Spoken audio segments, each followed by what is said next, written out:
because we don't say yes to stock market demons. Today we are going to be talking about one of the most dangerous and honestly hardest to catch mistakes that traders make when trading within the stock market. This is also sadly one of the most unforgiving mistakes because once you make it, it changes the perception of how you think and how you trade within the stock market, perhaps forever.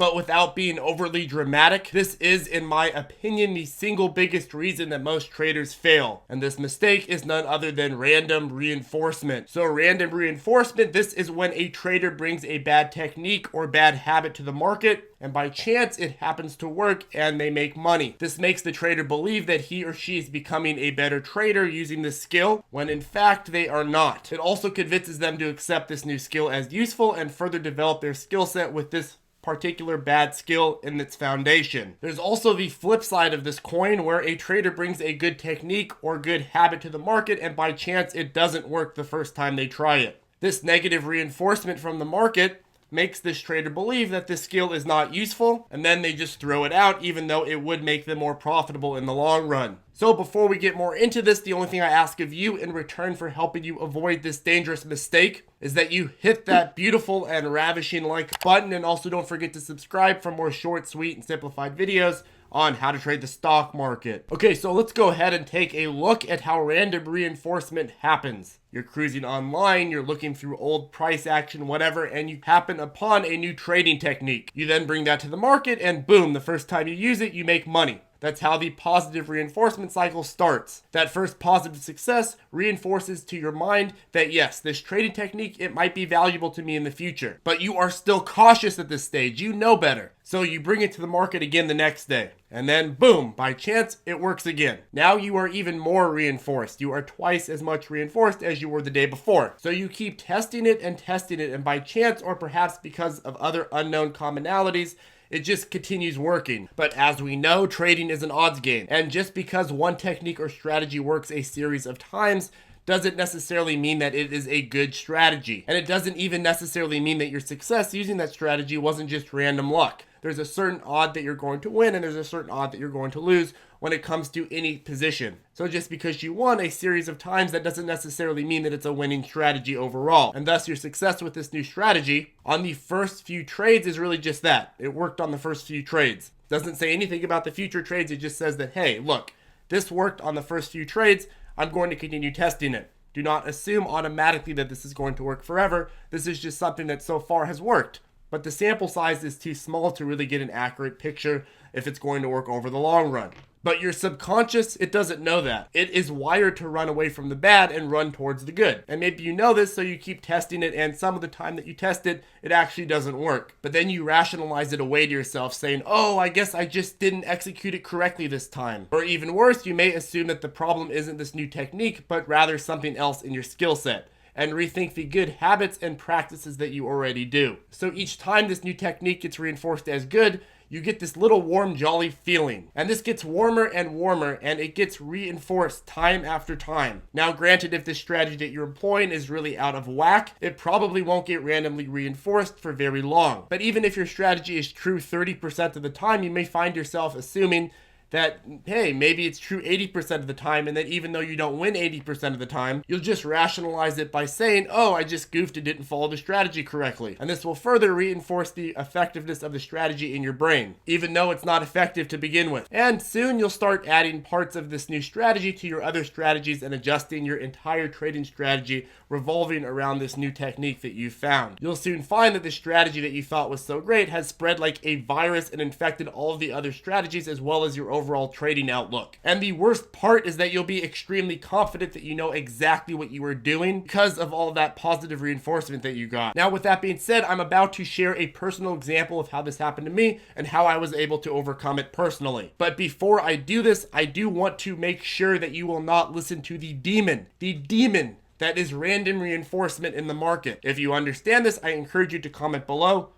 Just say no. If you comment this below, I promise it'll be embedded in your mind and you'll remember this in the future. You'll know that whenever you are positively reinforced on a skill in the future, that doesn't necessarily mean that it is a good skill, and that only time and experience testing the skill will prove it to be effective. So I remind you, even if you're not somebody who usually comments, I highly encourage you to comment below because we don't say yes to stock market demons. Okay, so let's go ahead and talk about my personal experience with random reinforcement. So when I first started trading, I was looking for a concrete entry point that would allow me the highest amount of upward potential overall, but also limit my downside. And at that time, I was pretty unaware of confirmation points as well as signs of a reversal, so I was looking for something else. So I tried out a bunch of different theories that I had, but then eventually came across this phenomenon that when stocks were oversold and increased but remained below the oversold line in after hours, that they would then continue going up the next day or at least make it back to fair value. Now, this belief was not grounded in any sort of logic whatsoever, but rather just an occurrence that I had found. So I practiced a few times and found that this indeed was the case. I then continued focusing on finding stocks that fit my volatility criteria,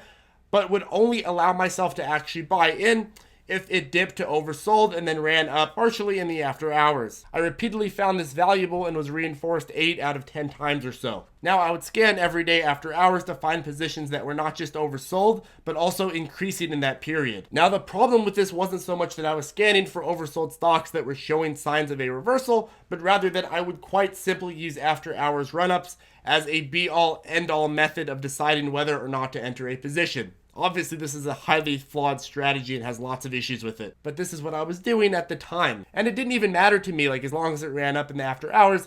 If in pre-market it had tanked, it didn't matter. I would probably even add to my position if it had tanked in the pre-market. The only thing I cared about was that it was oversold at close and that it was running up in the after hours. And this is because I kept finding again and again that after hours oversold runners tended to increase the next day, and I kept having more and more luck with the strategy, so it kept getting more and more reinforced. But then all of a sudden, a combination of market condition changes and personal changes in focus from one sector to another led to my overall strategy with this not working anymore. But since I had previously found success buying oversold after hours runners, I figured that that part of the strategy must still be gold, and the problem must have been something else that I was doing wrong. Wasn't with that, it couldn't be because that had already been successful. So I checked my confirmation strategy, my measure of risk, and my overall time chart emphasis and adjusted everything back and forth, but nothing was really helping. So I decided to write down each of the specific criteria that I was using and adjust each one separately and proceed to back test each to see where the issue was. It was then that I realized the problem was actually in my buying oversold runners and not in the other parts of my strategy. By writing everything down and testing each of them individually and apart from each other, I was able to figure out what was wrong. It had then hit me that I had built my whole trading strategy around the faulty premise that oversold after hours runners would most of the time go up. And honestly, the premise may have been partly correct. They may be more likely to go up in the next day. Just by chance, that subsection and that certain market condition could have had that pattern where 70 to 80% of after hours runners do continue to go up the next day. But the problem is this wasn't true in the long run, so it didn't add to my long-term consistency. And this mistake is the most dangerous because once you do it once, it becomes sort of a pattern of mistakeception where you make other mistakes within that first mistake, and it all builds on a foundation of mistakes where you just don't really know what went wrong. But let me go ahead and finish this with an analogy. An analogy that I like to use is that of a car salesman. Say you are a car salesman and you are having a hard time selling cars. So you go to your boss and ask him for advice. He says, "Son, don't you worry. All you need to do is simply pat the potential buyers on the lower back and more people will buy cars from you." At first you think, what? This minor detail won't make much of a difference. If anything, that'd be weird. But you are desperate to sell more cars, so you do it anyways. And the next day, you find that every single person that you approached with this new technique ended up buying a car from you. You immediately think you just hit the golden goose, but you're not completely convinced yet, so you try it again the next day. And by chance, it works again the next day. Every single person that was interested in buying a car ended up buying a car. So you're then super excited and you accept this skill as something that is very valuable. Every single time someone wants to buy a car from you, you touch them in the lower back. Then all of a sudden, you start having problems selling cars again. You are very confused on what the problem is this time. You already know the secret with touching customers on the lower back, and so you keep doing that, but you're wondering why they're not buying cars from you anymore. But what you don't realize is there may be external factors that are motivating the car sales. For example, when you started employing the technique, there could have been a sale going on, or perhaps a random occurrence of buyers that were more interested in buying cars before they even walked in. And that would mean that your increased success of selling cars wasn't due to your new lower back technique, but was despite of it.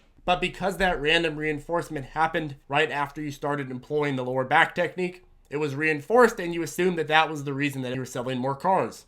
But you don't know that, so now that you're not having success, you're not going to be looking at that part of your skill set. You're going to be looking at all the other ones that are probably already good habits. You may say, oh, maybe I just make too much eye contact, or oh, maybe I'm too friendly. And you might start adjusting strategies that were working, all because you weren't aware that that new strategy that you were employing isn't actually helpful at all. So you start getting rid of a bunch of strategies that are good, meanwhile employing a strategy of patting customers on the lower back, which is actually not helping you in the long run, which actually is making them feel uncomfortable and less likely to buy cars from you. Now you may ask yourself, well, why would something be randomly reinforced like that? In an odds game, even the losing strategy will win a certain amount of the time. But it's about coming out on top in the long run as compared to the short run. So what is my suggestion to fix this problem? Well, my suggestion to fix this problem is to simply write down each new technique and back test it using a rewind trading platform such as Thinkorswim. You can then test any new strategy or skill that you're employing on a bunch of different sectors and a bunch of different price action from a bunch of different time spans. And then you can come up with a rate of success and then test it on the actual market. And you can even try out different combinations of strategies and techniques to further increase your odds of success. But moreover, the whole point of this is that it is extremely important to continuously test